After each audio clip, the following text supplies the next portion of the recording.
تمہارا مطلب یہ ہے کہ کنگن کی چوری والے معاملے کو منظر عام پر لایا جائے؟ میں نے سوالیہ انداز میں کہا۔ وہ بولا، جناب یہ معاملہ اب کیسے چھپا رہ سکتا ہے؟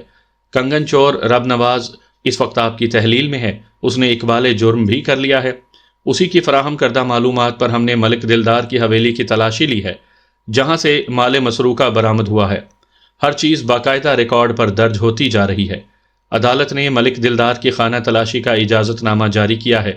آپ رب نواز اور ملک دلدار کے خلاف قانونی کارروائی کرنے کے پابند ہیں، اور جب ان دونوں کے خلاف قانونی کارروائی ہوگی تو یقینی بات ہے یہ معاملہ علاقے کے لوگوں سے چھپا نہیں رہے گا۔ ملک دلدار پر تو لگتا ہے بہت برا وقت آن پڑا ہے۔ اس نے بہت زیادہ سیانہ بننے کی کوشش کی تھی، اب یہی کوشش اسے لے ڈوبے گی۔ مجھے بھی ایسا ہی نظر آ رہا ہے مشکور علی، میں نے سوچ میں ڈوبے ہوئے لہجے میں کہا۔ بہرحال ہمیں کوئی نیا قدم اٹھانے سے پہلے ملک دلدار کی واپسی کا انتظار تو کرنا ہی ہوگا۔